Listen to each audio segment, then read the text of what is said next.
à cette revue de presse, la publication du gouvernement Ilukamba reste d'actualité.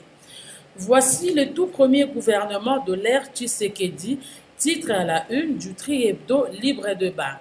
L'attente a été longue. Finalement, le tout premier gouvernement central de l'ère Tshisekedi vient d'être publié. Désormais, poursuit le journal, le nouveau chef de l'État congolais a toutes les cartes en main pour enfin réaliser son programme d'action pour les 5 ans des mandats au sommet de l'État.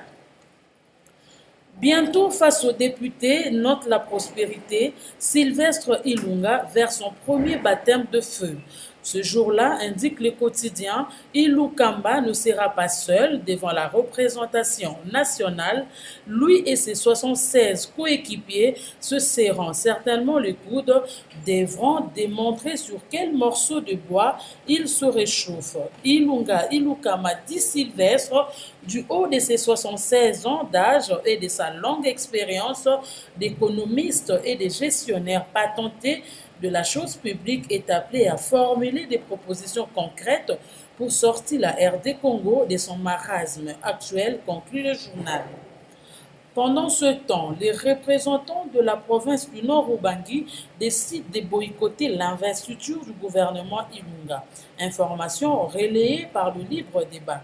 Ces filles et fils du pays pensent qu'ils seraient marginalisés en constatant qu'aucun de ressortissants du Nord-Ubangi n'a été nommé ministre de l'actuel gouvernement. Du côté de l'Église, la Synco exhorte le gouvernement Ilunga à combattre la médiocrité. Forum des As s'est intéressé à la rentrée scolaire. À quelques jours de la rentrée des classes, note ce quotidien, au marché Gambela, les vendeurs des fournitures scolaires crient à la mévente. Sauf ultime modification du calendrier, la rentrée scolaire 2019-2020 en RD Congo est fixée à lundi 2 septembre. Entre-temps, poursuit le confrère, nombre des parents disent ne pas être prêts à envoyer leurs enfants à l'école dès ce lundi, faute de n'avoir pas encore acheté le nécessaire.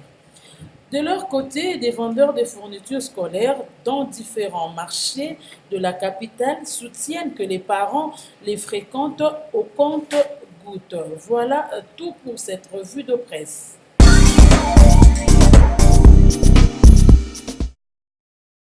Abonnez-vous et n'hésitez pas non plus à liker la vidéo et d'activer la cloche de notification.